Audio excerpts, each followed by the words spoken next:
За сайн уу манайхан. 27 хаврын үйлрэл тохиож буй учраас энэ удаа та бүхэнд оддын гигийг их өнгөлөг, гэгээлэг, цоо шинхэн нэгэн уран бүтээлийг ярьж өгөхөр шийдлээ. Час хийсэн 5 найзын нөхрөлөл хайр дурлалыг хөгжилтэй хөнгөн үйл явдлаар өгүүлэх энэхүү цувралд цаг хугацаа бүхнийг өөрчлөх боловч хамтдаа өнгөрүүлсэн гэгээн өдрүүд дурсамж болон зүрхэнд хоногшиж үлддэг гэдгийг харуулахыг зоржээ. Нэрийн үзэгч та бүхэн маань оддын гэгээ олон ангит киногаа бүрэн ихээр нь Sky Media Go Plus-ын видео сангаас цаг алдалгүй үзэж явах боломжтой байгаа шүү. Ингээд бүгдээрээ кинонд орцгоё.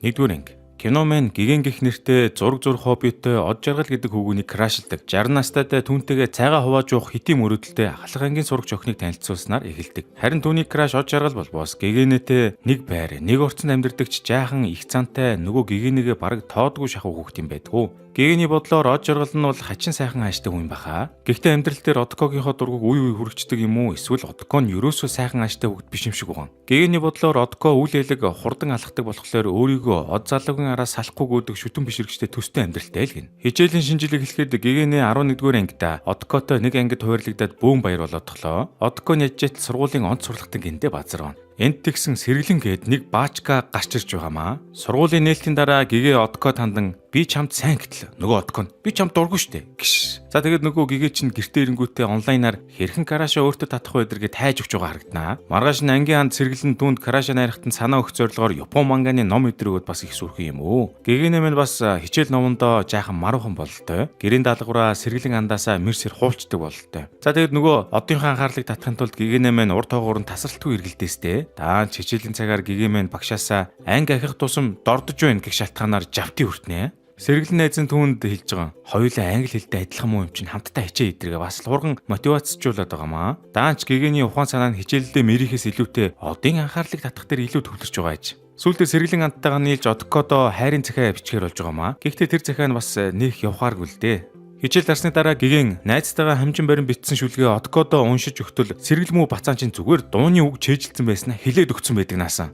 Маргааш өглөөнд гэгэн сургуулийн гадаа хөөе чи наашир би чамд хэлэхүүгүй байна тэргээд өөрөө өөртөө яриа зогсож байтал гинт нэг шинээр шилжиж ирж байгаа сурагч гарч ирээд гэгэнийг атман хоолоогоор ярьж өгнөд хальт шоолоод амжлаа шүү. Тэгснэ ингэж байгаа. Би чамайг цаашид ахаа гэж дуудана болоод явчлаа. Хичээл эхлэхэд англи хэл дээр гэгээн самбарт дуудагдаж үйл тамаа цаагаа зогсож байтал нөгөө шин сурагч ангид нь орж ирээд хичээлээс хоцорсон тул бас самбарт гарлаа. Даанч энэ хоёр нь үнэндээ л таарсан таар шудаанууд байсан тул багштай зэмлүүлсээр нэг юм хичээлийн цаг дуусав. Нэрээ энэ шин сурагчийг азаа гэдэг юм билээ. За тэгээд тэр өдөр гэгээнэ мэн гандан буурахгүй зовж үтсэн хайрын цагаагаа Одкогийнхоо цүнх рүү шургуулчив. Тэр өдөр химийн хичээл дээр гэгээн хажуудаа суудаг дөлгөн охины дэвтэр дээр шингэн бод засгаж өнөөх нь дэвтэрийн завсар хавчуулагдсан хайртай айдл болох Тиарагийн Жионы зургийг норчлоо гэд бөөн ууралдгоо. Маргааш нарийн гэгээн нөгөө Жионыхын зургийг гараараа хэд дахин илүү гоё зураад ширээний охиндөө өгтөл өнөөхт нь ашгүй нэг юм таалагдаж энэ хоёр овоо сүрхийн хандав болоод аав.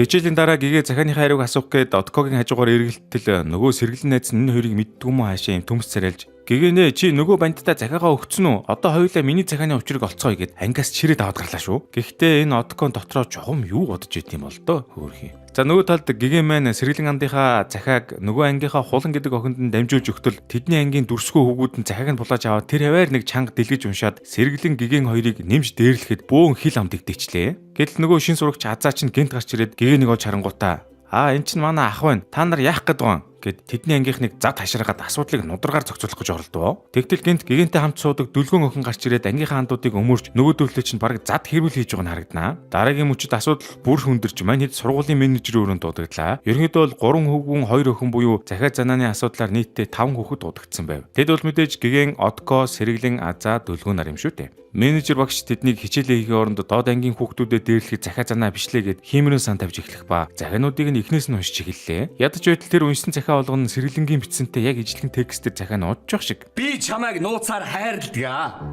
Чи намайг юу гэж боддог вэ? Би чиний зүрхний аль нэг буланд ч болтугай оршдог болов. Энэ ямар их зав бэ?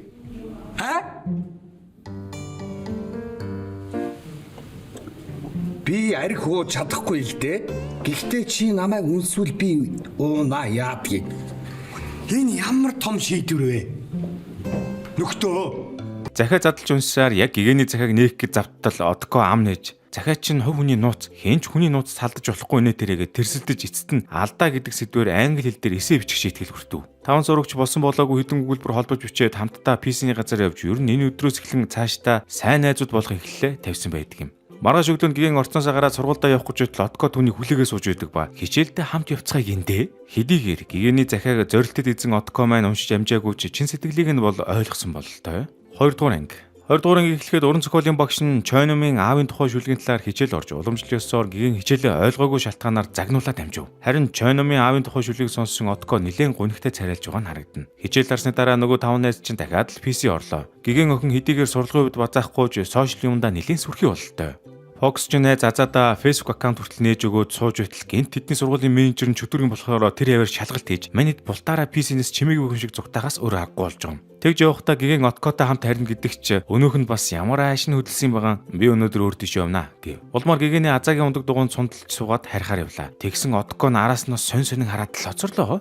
Оройн гигений аав ээжээсээ над ундаг дугуй аваадгүй би чадахгүй ч Отко унаад би сундлаад суучин нэтергээд бас гиген ярьж байна шүү. Гигений аав ээж хоёр нь одын талаар сонсоод аавынх нь өөдүүлсэн ой болох гэж байгаа талаар мөн ээж нь гадаадаас удахгүй ирэх гэж байгааг дурдсгаахан дээр. Маргааш нь гиген сургууль руугаа гүйж яваад дахиад л Азаатай таарч дугуйнд нь сундалж явсаар дөлгөнтэй таарч дөлгөнч тэднийг яагаад дандаа хэлхээтэй яваад байгааг нь сониучрах нь. Хичээл эхлэхэд уран зохиолын багш нь өмнө хичээлийн даалгавар төгсөн аавын тухай зохион бичлэгийн үр дүнг танилцуулж шилдэг эсээ бичсэн одыг зохион бичлэгээ уншиж өгөхийг хүсэхэд Отко харин уншиж чадахгүй гэж учруулан оронд нь гигений түүний өмнөөс уншихаар болно. Отко эсэндээ ингэж бичсэн байв. Аав намайг анх 7 настай байхад дүүгээ унагсан гэд түлхэж байсан. Тэр өдөр би гомцондоо анх удаа гэрээсээ явах шийдвэр гаргаж уулын орой дээр гараа суучихсан. Дотроо битүүхэн аавыгаа ирж аргадах болов гэсэн хүлээлттэй. Орой нар жаргах хэрд аав ирж намайг үрээд хот руу алгасан. Тэгээд бид хоёр анх удаа Япон хоолны газар орж савхаар гоминтой хоол идсэн. Энэ дурсамж маань аавтай өнгөрөөсөн хамгийн тод дурсамж юм а гэж үчжээ. Хичээл дарсны дараа гиген одыг тайтгаруулж хамт харихаар болдогч нөгөө од нь би өөр газар руу явах хэрэгтэй байна гэд цүнхвэ гэрлүүн оруулж өгөхийг түүнээс хүсв. Ийхүү нэг л мэдхэд од аавтайгаа хамт тоолж байсан нөгөө Япон хоолны газартаа ирсэн байлаа. Нөгөө талд хоёр цүнх үрсэн гиген чин дөлгөөнтэй хамт эмэгтэйчүүдийн хувцсны дэлгүүрт ирчихсэн. Краша найрахын тулд эхлээд хатам ээжтэйгээ сайн харилцаатай болох хэрэгтэй зэрэгцэн явж байна хөрхийн. Нэрэн анх гиген чин одыг номын дэлгүүрт жаахан охинд ном авч өгч байгааг нь хараад сайн болсон гиндэ. За тэгээд нэг альчуур бэлгэнд авсан бололтой хатам ээжтэй бэлгэлэхэр болсон байв. Дараагийн өдөр болоход өсвөрийн авраг боксчин Азаа маань бүсийн авраг шалруулалт тэмцээнд орохоор болж гиген ч одоо түүнийг очиж дэмжинэ гэд амласан байсан юм уу яасан тэмцээн дээр нь очсон учир зүггүй дэмжээ сууж байлаа. Гэвч Азаа залууд энэ удаа аз дутаж алтан медалийн төлөө тоглолтод ялагд түлээхээс өөр аргагүй төрөв. Азаагийн ялагдсан шалтгаан нь мөрний бэртэлтэй холбоотой бөгөөд хэд хоногийн өмнө дугуугаар явж байхдаа гигенэтэй мөргөлдөж газар унахтаа мөрөндөө бэртэл авсан байжээ. Тэмцээний дараа гиген найзынхаа сэтгэлийг сэргээхийн тулд шарсан дахиа хүртэл авч өглөө. Ийхүү Азаагийн сэтгэлд сэргэж гигений өөртөө зориулж зурсан аливаа аз түшгэ гэх хөгжөөн дэмжигчийн самбарыг нь хоцсон мөнгөн медалаараа баартагдаж аваад хоцров. Нөгөө талд одод гадаад байгаа ээжээс нь мессеж ирж дүүгийнх нь биеийн байдлаас болоод энэ удаа дахиад л аавынх нь өөд болсон өдөр очиж амжихааргүй болсноо дуулгав. Удалгүй одын герт гиген тор дүүрэн амттан дээрээс нь ээжтэн зориулж авсан бэлгээ барьсаар орж иртэл урам нь хугарсан од түүнийг оошоож байгаа ч юм алга. Харин бүр эндээс наадуулыг аваад гар гэд гигенийг баг хүүгээ тунлаа. Гиген ч одоо бухимдаж чи дандаа яхаараа чамд сайхан сэтгэл гаргасан хүмүүст муухай зангарч байдаг юм гэж хэлээд уйлсаар яваад өг. Харин гэртээ орж ирсний дараа гиген ээж аваасаа одын ээж нь дахиад л гадаадаас ирж чадахгүй болсон талаар сонсож одыг өрөвдөн сөөхөн судалгааны цаас оруулж өгөх нэрэлтээр дахин тэднийх рүү орлоо. Гэхдээ тэгсэн харин нөгөө од чинь байлгаараа халуурчихсан буудан дээр хөвтөд унтаж байдаг ба гиген сандарч хүнжлөөр хучин толгой дээр нь хүртэл хүүтэнжин тавьж асарч тоглож байгаа нь харагдана. Бүр орой болсон хойно од сэрж биеийн байдал нь овоо дээрцсэн байх бөгөөд эргэн тойрны ажиглалтал мэдээж хин нэгэн хүн түүнийг асарч суйлж байгаад явсан илт байлаа. Хэн нэгэн ч гэжтэй гиген л түүнийг асарсан гэдгийг од дэндүү сайн мэдэж байв. Улмаар одын царайнд Мишель тодорч аавтайгаа ордог байсан Япон гомингийн газраас удаан гоминтой шүл захиалж идээд гэртээ ирж ээж рүүгээ санаа зовх хэрэггүй гэсэн агуулгатай хариу мессеж өчөөд сэтгэл санаанч дээрдэн энэ хүн хүндхэн өдрийг даван гарлаа. Маргааш өглөө болоход гигэний охиныг аав нь ундаг дугуй авсан гэх баяртай мэдээгээр сэрээж мань хүн ч хөлн газар хүрэхгүй баярлан одыгоо отож байгаад би дугуйтай болсон ч унаж чаддгүй гэж инээд алдан хэлээд түүнэр дугуйгаа унуулан өөрөө сундалсаар хичээлдээ явж бараг мөрөөдөл нь биелж байгаа нь харагдана. 3 дугаар анги. Хичээл эхлэхэд мань хэдийн ангийнхан ангийн даргаа сонгохоор боллоо. Багш нь одыг томилж санаатай айл байна. Даанч од би болмооргүй байна гэж хэлснээр анги даяар сонгуул явуулахаас өөр аргагүй болно. Энэ зур гэгэнэ одыг ажиглаж ангид сайн дураараа самбар арчих зэрэгээр дандаа илүү ажил хийж байдгийг анзааран түүнд санаа зовнох ба дүлгөө найз нь түүнд ангийн дарга байсан бол энэ бүх ажлыг хэн нэгэнд ээжлээд эзэнжүүлчих байсан гэж хэлэх мөчөд гэмэн өөрөө ч хамаагүй ангийн дарга болоод одыгоо энэ олон ажлаас чөлөөлөхийг хүснэ. Цайны цагаар гэгэн одоос яагаад ангийн дарга болохыг хүсэхгүй байгаа талаар асуухад сэргэлэн ам өрсөж нэгээд од ангийн дарга болчихвол хэцүү штэ. Гэгэн гэрийн даалгавраа хизээ шийхгүй. Азаа бэлтгэлгээд хичээлдээ ирэхгүй. Би манга уншаад сайлахгүй. Бид нар ер нь дандаа бүтггүй гарууд нийлчихсэн юм шүү гэд аваад хаялаа. Удалгүй хичээлийн цаг болж ангийн даргаад нэр дэвших хүсэлтэй хүүхдүүдийн нэр авахд дүлгөө найз нь гэгэнийг дотроо ямар нэгэн санаа өөртөлж байгааг мэдэх тул түүнийг өрсөлдүүлэхээр нэрийг нь хүчээр өгүүлчихв. За ингээд ангийн даргаад нэр дэвшсэн хүүхдүүдээс эсээ бичиж өрсөлдүүлэхээр болдог бөгөөд манай гэгэний чинь очиж боксчин азаагаар эсээгээ шалгуулж өнөөхөн ч би чиний эсэнд нэг тийм өрөвдүүлэх юм дутаад байна нэ тэрийгэ сонь зөвлөгөөгч гарлаа. Гэгэнэ оройн гэртээ хараад би энэ эсэнд өөрийнхөө тухай биш намайг өнөөдрийн бий болгосон аавынхаа тухай бичнэ. Миний аав бол шудраг үнэнч нүүрсний тээвэрчин байн халтар царайлж явж олон цагаар жолоо өрж их зовж зүдэрдэг хүн. Тиймээс би аавынхаа төлөө хичээх ёстой гэж бичснээр чанга дугаар унштал хөөрхийн аав нь түүнийг сонсоод баргар царайлж үнэндээ юу хэлэхээ мэдэхгүй байгаа нь харагдана. Харин маргааш нь ангийн даргаад нэр дэвсэн нөхдүүд бүгд цамрын урд гараад өөрсдийн хэсэгээ илтгэл болгон тавив. Гэгэний ээлж ирэхэд мань хүн намайг гэгэнэ гэдгээ гэд ам нэмэгц ангийнхан түүнийг бүгд шоолж хөхрлөө дунав. Гэгэнэ өргөжлөлөн та нарыг угаасаа намайг ингэж шоолно гэж мэдж байсан юм уу? Гэхдээ би үргэлж хичээлдээ муу хэрэг түүхт орооцолдог ангийнхандаа гай болдог нэртэй баймааргүй байна. Би харин хамтдаа суралцах үлдсэн 1 жилийн хугацаанд та нартай тусалдаг хичээл зүтгэлтэй сурагч байж чадна гэдгээ харуулмаар байна гэд янзын ухаантай мэрж эхэллээ. За тэгээд санал хураалт ирэх мөчид мань хүн бүхэл бүтэн 8 сурагчийн саналыг авч ялтай угуулan улмаар ангийн дарга болох нь тодорхой боллоо гэж боттол гаднаас гэнт одгоо орж ирээд 7 санал авсан хонгороо гээд охинд саналаа хүчүүл яах вэ? Ингээд хоёр нэр дэвшигчийн санал тэнцэх мөчид гэгэний тархин дотор амфлагид гацалт үүсч одод маш их гомдож байлаа. Харин ангийн багш нь тэднийг 1-7 хоногийн турш хамтдаа ангиа удирдаад явахыг санал болгож дахин санал хураалтаар хэнийг ангийн дарга болохоо шийтгэхэр болдог. Тэр өдрөө бол гэгэний одод гомцсон уурандаа үг цойсонгүй. Маргааш нь хичээлийн завсарлагаанаар нөгөө өрсөлдөг чонгороо гэдэг охин нэг харсан чинь бүр одод өөрийн гараар бэлдсэн өглөөний цай өгчөж байх шиг. Үүнээс улбаалаад гэгэний дотор улам харанхуулж байлаа хөрхий. Ядаж байхад нөгөө хонгороо нь харах болгонд л одын урд хойуур нэргэлдээ тэр хонгороогийн найз нь хүртэл одод хандан чи өөрөө ангийн дарга болоод хонгороог туслахаараа аваач. Тэгвэл гэгэний мэтийн юмнууд дарга болно гэж тэнхтэхгүй гэд бүр айгүй онцгүй хаяад байдаг насаа.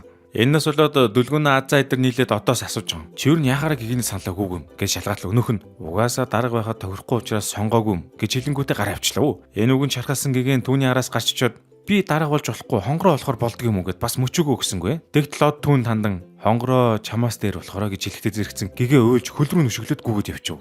Штэ бас. Одоо тэгээд өшгөлсөндөө харамсаад хэсэгтэл драма болно штэ. Тэр өдөр гэгэний бөө юм болж ангийнхнаасаа хуримтлалын мөнгө хураадаг ч оройн дэвтрийгээ завсар хавчуулсан мөнгөө шалгахтал тэр налга болчихсон байваа. Хөг тэнгэр хөмрөх шиг болно шүү дээ. Багштай мөнгөө тушаах болтол ангийнх нь баргаар царайлцсан гэгэнийг хараад мөнгө налга болсон тухай гадарлаж бөөн хил ам болохтой зэрэгцэн од гинт өмнөх хичээл дээр уран зохиолын багш нь дэвтэр хураасныг санаад ангиас гараад явлаа. Хуухтай ирэм гэсэндээ мань нэр удалгүй фондны мөнгө болох 120 мянган төгрөгийг нь олоод ирлээ шүү. Учир нь өмнөх завсарлагаанаар гэгэний аргагүй ихэнд одод мөнгө алга болгосон үнэн учраа хэлж одоо ч одоо мөнгө хаашаа алга болсон байж болохыг бодсоор гоод олоод ирсэн тэрэж. Энэ явдал намжаагүй байтал гэгэн ангийнхандаа хандан намайг уучлаарай би хураасан фондны мөнгө алга болгосон үнэн ийм хариуцлагагүй алдаа гаргасан учраас ер нь би ангийн даргаад тохирохгүй юм байна. Нэрээ татъя баригээд уруу царайлан үнэн өчгөд багш нь түүнийг тайтгаруулж чи угаасаа ихтгэл дээрээ бүх учраас тодорхой хэлсэн шүү дээ. Хүн төгс байх албагүй ч үнэн шудраг байна гэдэг нь маш сайн хэрэг. Дараагийн сонгуулиар бүх зүйл шийдэгдэнэ гэд сэв хийтэл нь урам өглөө. Ийхүү гэгэнэ маань хүндхэн өдрийг ардаа өдөж одтой хамт гэрлүүгөө алхаж явахдаа одоо ер нь чиний зөвөө би ангийн даргаад үнэхээр тохирохгүй мэн гэхэд од хариудна. Ер нь бол ангийн даргаад хамгийн тохирох хүн чинь чи шүү дээ гэж хэллээ. Ингээд энэ од залуу маань хоёр туйлд сэтгцийн өөрчлөлтөй болсон байна гэж байх уу? За энэ та нартаа энэ хөөрхөн оддын гэгээд сурлынхаа 3 ангийг ярьж өглөө. Та админ 4-р ангиас эхлээд мөн цаашид нэмэгдэх шинэ ангиудаа Sky Media Go Plus-ын видео сангаас цаг алдалгүй үзээд явах боломжтой гэдгийг дахин дуулгахад таатай байна. Бид үндэсний кино уран бүтээлчдэд дэмжин ажиллаж үзэгч та бүхнийхээ сонголт хийхэд туслах үүднээс шинэ гарч буй бүтээлүүдийг танилцуулдаг юм шүү. Та бүхэн маань манай сувгийг дэмжин лайкуулан subscribe дарахаа мартаоцай. Дараагийн дугаар тун утгагүй хүлээж байгаарай.